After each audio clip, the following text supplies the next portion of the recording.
Hello mga sangkay! Welcome back to my channel. Ito po muli ang inyong sangkay na si Sangkay Lods, muling nagbabalik. For today's video mga sangkay, ibahin muna natin ang putahe natin.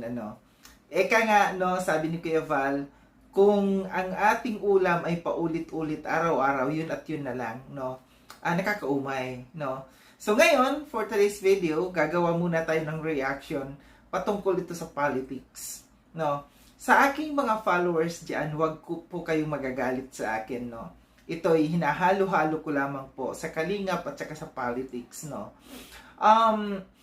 Respeto natin ang bawat isa.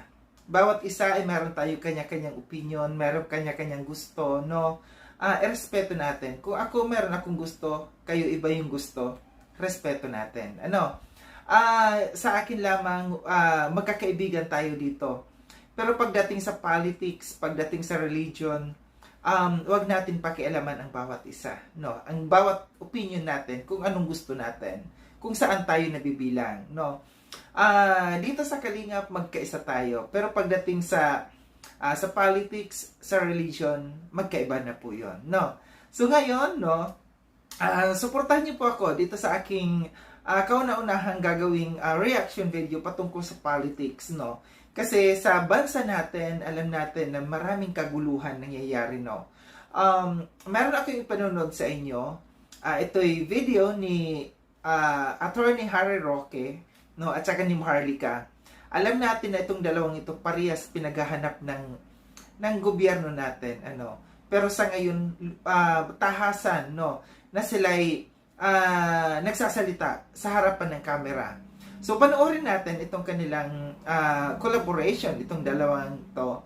Then, after natin na mapanood, magbibigay ako ng opinion or kuro-kuro patungkol dito. Tara mga sangkay, panoorin natin. Diba? Correct. Mayanig na kayo dahil malapit nang matapos ang iyong mga panahon at ang mga Pilipino gising na sa katotohanan na kinakailangan ng tunay na pagbabago na imposible habang nandiyan ang mga bangag. Diba? Correct. Dahil ngayon talaga grabe yung spokes, yung reaksyon ng ating mga taong bayan sa buong mundo. Imagine nyo yung hindi masyadong mapolitika, nagsilabasan sa kanilang mga bahay para talagang magprotesta at ipakita ang pagmamahal kay Pangulong Duterte at syempre sa bayan. Kasi alam mo, hindi lang si Duterte naging issue Correct. Nung sinurrender nila sa dayuhan ang isang dating presidente para sa di umanong mga kasalanan na ginawa sa Pilipinas. Bakit? Tayo ba'y walang gumaganang hukuman? Tayo ba'y nasa ilalim pa ng mga kaputian para kinakailangan na dayuhan na maghusga? So parang nagkaisang bayan, hindi lang dahil sa kulay politika. Kung ano man ang kulay mo, basta ikaw Pilipino, dapat magalit ka sa ginawa nila. Pinakidnap ang isang presidente at dinala sa isang dayuhang lugar na dapat hukom na Pilipino ang naguhusga. Yes, kaya naman talagang ang mga Pilipino all over the world ay nandito sa the Netherlands. Kahapon talagang may mga nasalubong ako, spokes, Galing kami dun sa Tulips Garden from Ireland, and kanina sa amin kung saan kami nakastay, galing ng LA, shout out kay Ma'am Tina na nakasabay namin sa breakfast, and yung mga taga Germany talagang nakasabay din namin. Talagang sila ay kumikilos. Talagang nagsa-speak up day. Kaya naman natatakot ang mga bangag na yun, lalong nagbabangag. At ngayon, bispiras ng birthday ni Presidente Duterte. Anong gusto ni Presidente Duterte? Mag-speak out ang lahat. Huwag kayong matakot kahit kanino dyan. Sa NBI, sa kapulisan, huwag kayong matakot. Karapatan nating mag-speak out. At habang tayo tinatakot at sinusupil ang pananalita, lalo natin silang bingihin sa ating pagsisigaw hanggang wala na silang marinig dahil sira-sira na kanilang mga eardrum sa ating panawagan. Ayaw namin sa bangag. Ang sarap talaga pag asylum seeker ka na hindi ka na mahahabol. Nek nyo, hindi na ako mahahabol. Kaya ngayon, bangag. Di ba? Yes. Actually, daldala ko yung kopya dyan.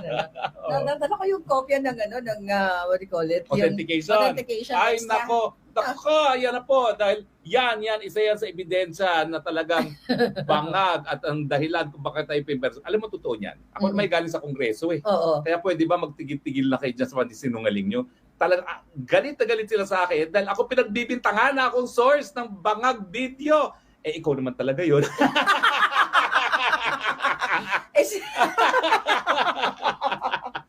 Oh my God. Biro mo, ikaw nag-source, akong ginipit, palibasa hindi ko nila mahabol. Well, meron na po akong insurance against deportation, hindi nyo na ako mahahabol. Bahala ko sa mga Correct. buhay. Speaking of that, insurance folks, kumusta naman ang proseso sa iyong pag-apply nga ng asylum? Kasi maaring yung mga kababayan, mga ibang, sa Pilipinas na nagsisik or naghahanap sila ng mga bansa na pwede nilang pag-apply ng asylum, makabigay tayo ng impormasyon. Well, Ano alam mo, bang naging steps mo? alam mo, hindi ko akalain. Kasi sabi nila, wala naman daw kulong. Totoo, walang kulong. Kaya lang, pupunta ka dun sa lugar na 3 hours away from Dahig, tapos yung kanyang facility, walang bus, walang mapuntahan. Ang pinakamayapit na bayan ay 20 kilometers away. Kung ikay magta-taxi, 80 euros each way. Oh. At wala namang bus talaga. Ang supermarket, 45 minutes ang lakad. So in effect, hindi ka nga nakakulong, wala ka naman mapuntahan. Mabuti na lang ako i-rescue ng ating mga kababayan, no? Mga super BFF natin at kumuha ng Airbnb at matapos na ako 3 araw na matulog doon sa asylum center na yon, yun nga, sinusundo, hinahatid ako, kumakain ng Filipino food at nandun tayo Diba? sa Airbnb natutulog. Pero alam mo, well, talaga may problema tayo sa Pilipinas dahil bagang presidente natin, no? Pero yung mga nandoon, 80% ng mga nandoon, at there are about 36,000 every year na asylum seekers sa Netherlands, galing sa Africa, nakasakay sa inflatable boats. Oh my God. At ako'y nahabag dun sa kwento na unang-una, minamit ako na mag-ina, nakasling yung kanyang anak na bata. Siya'y galing nga sa isang inflatable boat, nanggaling sila sa Greece, naglakad all the way sa Netherlands. Pero ang sa pinaka-nahahabag ako, 15-year-old na taga-Africa din, 8 sila na nagbayad doon sa inflatable boat. Namatay lahat ng pamilya niya. Nag-iisa na siya. So talagang awang-awa ako doon sa batang yun. Hinakap ko na lang ng hinakap at yung pagkain ko sa araw na yun, binigay ko na sa kanya at sinabi ko, I will get all my food. You can have all my food so you can collect it. No? Pero I guess it's God's way of telling me na miski ginigipit ako ng bangag na administrasyon, mas mabuti pa rin ang buhay natin dahil at least hindi tayo nalulunod sa dagat dahil gusto lang natin umiwas sa labanan, no, sa mga bahay nila, no, sa bayan nila.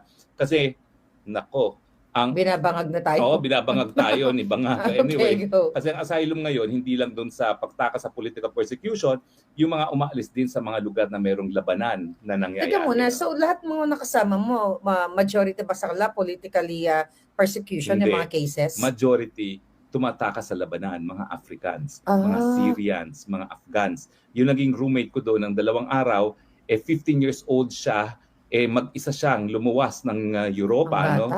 Dahil nga pilit siyang rin-recruit ng mga Taliban, no? At saka iba yung pananampalataya niya sa Islam, yung kalaban ng Taliban, no?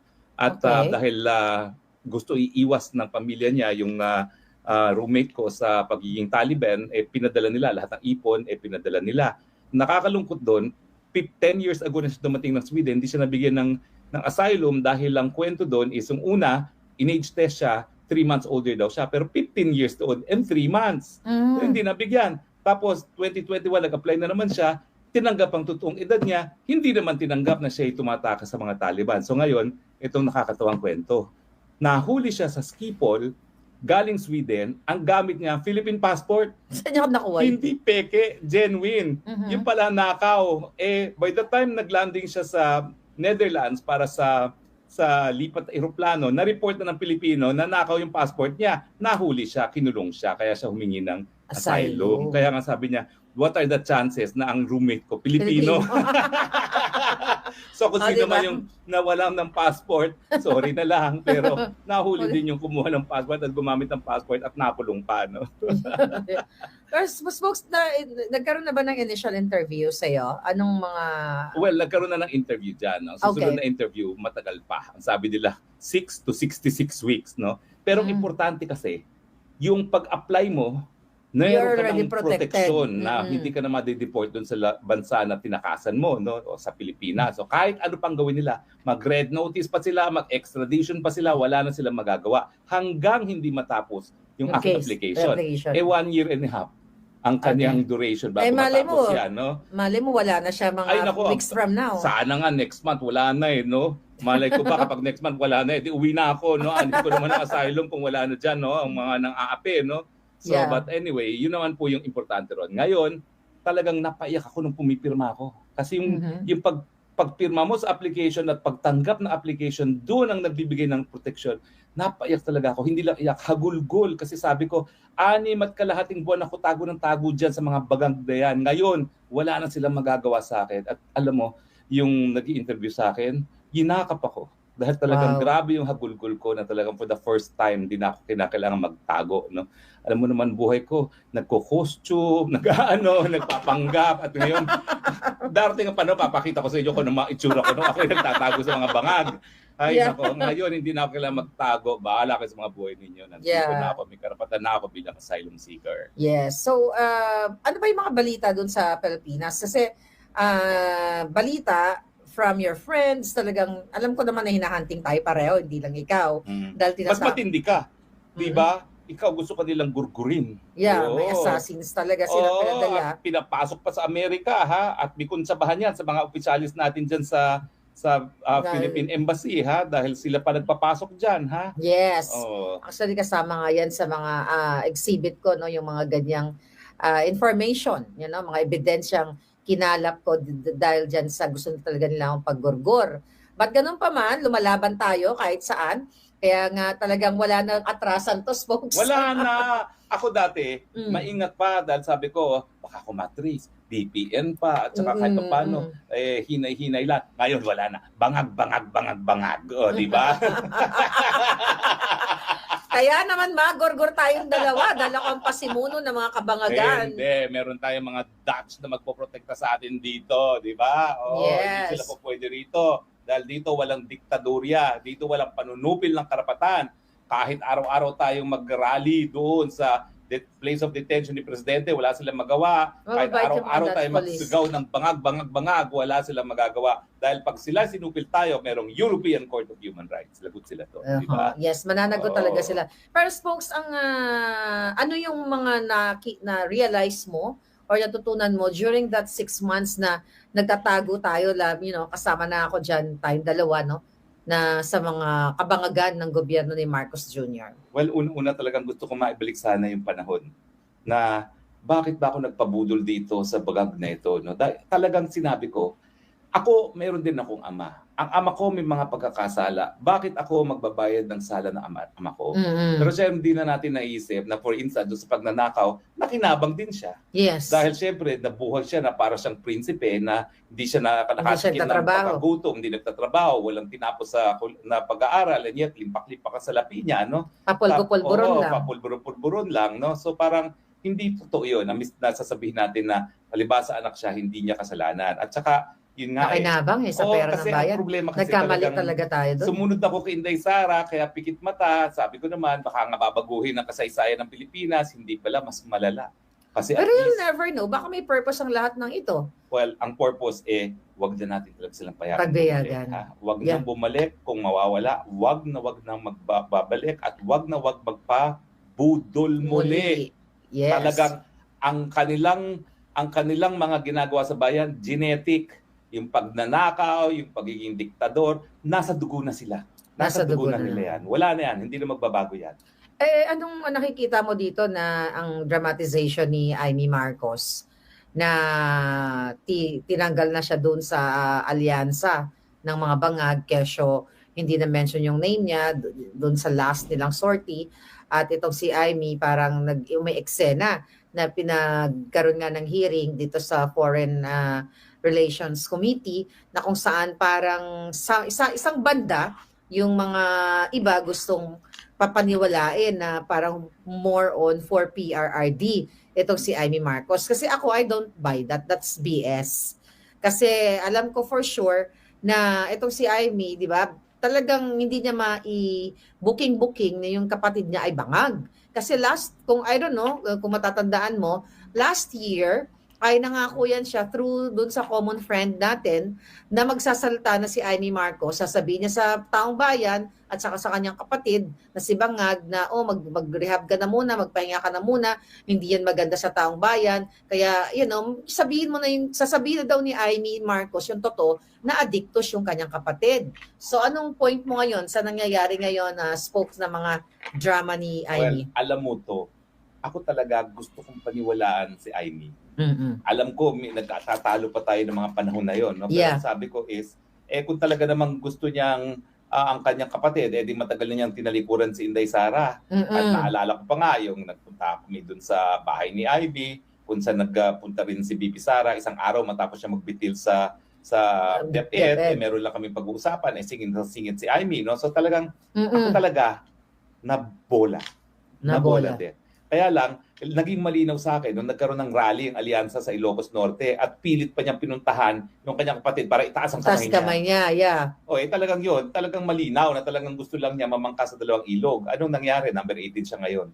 Kung siya ay naging consistent sa mulat-mula at sinabi niya na talaga na paninindigan ko ang mga Duterte dahil hinayaan naman yung nilang magkaroon ng mapayapang libingan ng kanyang ama, siguro nasa number 5 siya dahil si Bongo na loyal kay Duterte, ayun, number 2, number 1, di ba?